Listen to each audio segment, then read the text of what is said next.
Hey everyone, it's Eunice and welcome back to Nurture Nest Academy. Bringing home a newborn is such a special time, full of joy, love, and a little bit of exhaustion. We've all been there, and let me tell you, those first few weeks can feel like a whirlwind. You're learning so much, and your little one is learning and growing so fast. So, in this video, I wanted to share some tried and true tips that most of my clients with their second babies said they wish someone had told them when they were first time. These tips are all about making those early days a little smoother, a little calmer, and a whole lot more joyful. So grab a cup of water or maybe something stronger, and let's dive in. If you're a new parent, you might be surprised at just how noisy your little one is when they sleep. Those sweet little grunts, sighs, and even little cries, it can be a little unnerving, right? You might even wonder if something is wrong. But I'm here to tell you, it's perfectly normal. Newborns spend most of their sleep in the REM cycle, which is a much lighter sleep than we experience as adults. And unlike us, they haven't developed sleep paralysis yet, so all those dreams they're having, their little bodies are acting them out. The biggest takeaway here, don't rush in to pick them up at the first sound. Give them a minute. They might just settle right back into that sweet slumber. Now, if you're looking for a way to encourage longer stretches of sleep, and who isn't, swaddling can be a game changer. Remember that feeling of being all snuggled up in a cozy blanket? That's what a swaddle does for your baby. It mimics the feeling of being back in the womb, safe, secure, and all warm and snuggly. Swaddling can also help dampen that startle reflex. You know, those jerky arm movements that can wake a sleeping baby. And bonus tip, swaddling can make those late night transfers from your arms to the crib a whole lot smoother. Let's talk about burping. I'll admit, with my first baby, I was a burping fanatic. I was convinced that if I didn't get that burp out, my baby would be up all night with a tummy ache. But you know what? I learned something with my other babies. Burping isn't always necessary. Some babies need it, some don't.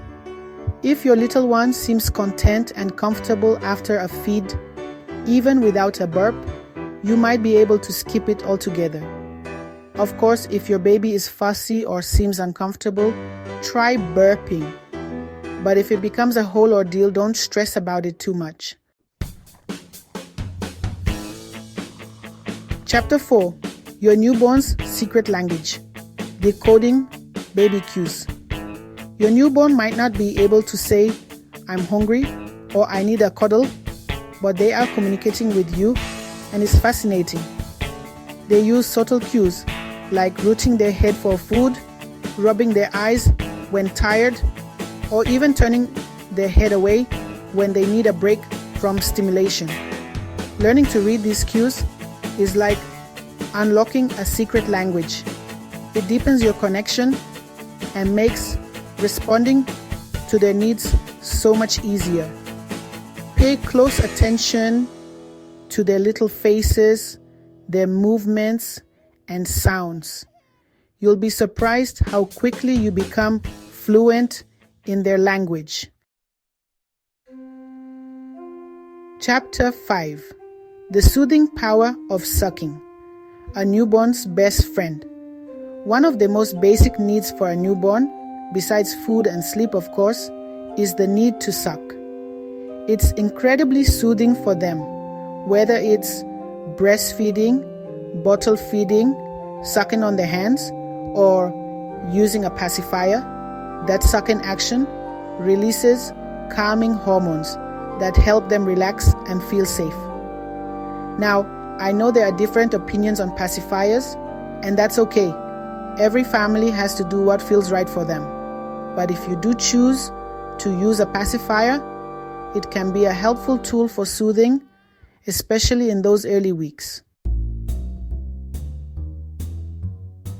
Chapter 6: The Witching Hour. When evenings feel like a roller coaster. Okay, let's talk about the dreaded witching hour. That time of day, usually in the late afternoon or evening, when your usually calm baby suddenly transforms into a fussy, inconsolable little one. It can be exhausting and frustrating, and it might make you question your sanity. But trust me, it's completely normal. It typically starts around 2 weeks and peaks around 6 to 8 weeks. And just when you think you can't handle another minute of it, it starts to fade away around 3 to 4 months. The best thing you can do during this phase is to be patient, try different soothing techniques, and remember, this too shall pass. Chapter 7: Tummy Time. The importance of starting early. Tummy time. It's not just about preventing flatheads, although that's a nice bonus. Tummy time is like a workout for your baby's developing muscles. It strengthens their neck, back, shoulders, arms. Basically, all the muscles they'll need for rolling, sitting, crawling, and eventually walking. And the best part, you can start from day one. Don't worry, it doesn't have to be on a hard floor right away. You can start with tummy time on your chest, gradually working your way down to the floor as your baby gets stronger. Chapter 8: Car Seat Safety. Why sleep shouldn't happen there? Car seats are lifesavers, literally, but they're designed for safety in the car, not for extended sleep. I know it's tempting to let your baby sleep in the car seat after a car ride, especially if they've fallen asleep on the go. But it's important to move them to a safe sleep surface as soon as you arrive at your destination. Keeping them upright or reclined in a car seat for long periods, especially unsupervised, can increase the risk of breathing problems and even SIDS. So, as tempting as it is, resist the urge and prioritize a safe sleep environment. Chapter 9: Teething and Fevers. Separating fact from fiction. Teething. It's a milestone every parent anticipates, but it also comes with its fair share of myths. One of the biggest misconceptions is that teething causes fevers. While teething can cause some discomfort and a slight rise in temperature, it doesn't cause a true fever. So, if your baby has a fever, don't just assume it's teething. It's always best to err on the side of caution and consult with your pediatrician to rule out any other underlying causes. Bath time can be such a sweet bonding experience, but when it comes to newborns, less is more. Their delicate skin doesn't need a daily scrub down. In fact, bathing them too often can strip away their natural oils, leading to dryness and irritation. 2 to 3 times a week is plenty, and until that umbilical cord stump falls off, stick to sponge baths. Creating a cozy and inviting nursery is one of the most exciting parts of preparing for a baby's arrival.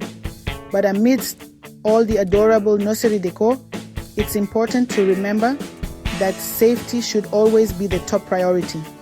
While those fluffy blankets, stuffed animals, and crib bumpers might look cute, they actually pose suffocation risks and should be avoided.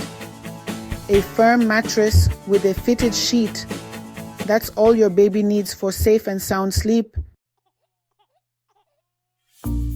Chapter 12. Bouncy seats and swings. Fun for play, not for sleep. Bouncy seats, swings, and rockers.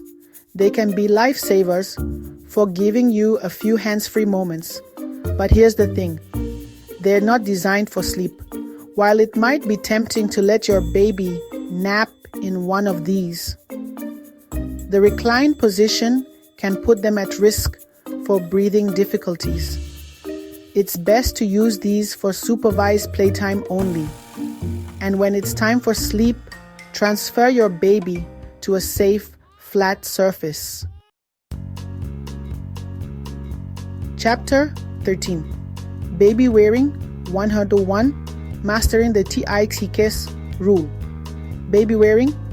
It's a wonderful way to bond with your baby while keeping them close and content, but it's essential to do it safely. That's where the lthy rule comes in. It stands for tight, in view, at all times. Close enough to kiss, keep chin off chest, and supported back. Following these simple guidelines ensures that your baby is positioned correctly and the airway remains open and unobstructed. Chapter 14. Not all baby products are created equal. We're bombarded with so many baby products these days. It can feel overwhelming, but here's the truth. Not all baby products are beneficial, and some can even be harmful. It's important to do your research and choose products that prioritize safety, comfort, and development. And remember, sometimes the simplest solutions are the best. You got this, so enjoy these precious moments. The newborn phase is a season of immense learning and growth for both you and your little one. It's a time of intense emotions, sleepless nights, and an overwhelming amount of love. These early days can feel like a blur, so soak it all in. Embrace the chaos, cherish the quiet moments, and don't be afraid to ask for help. You've got this.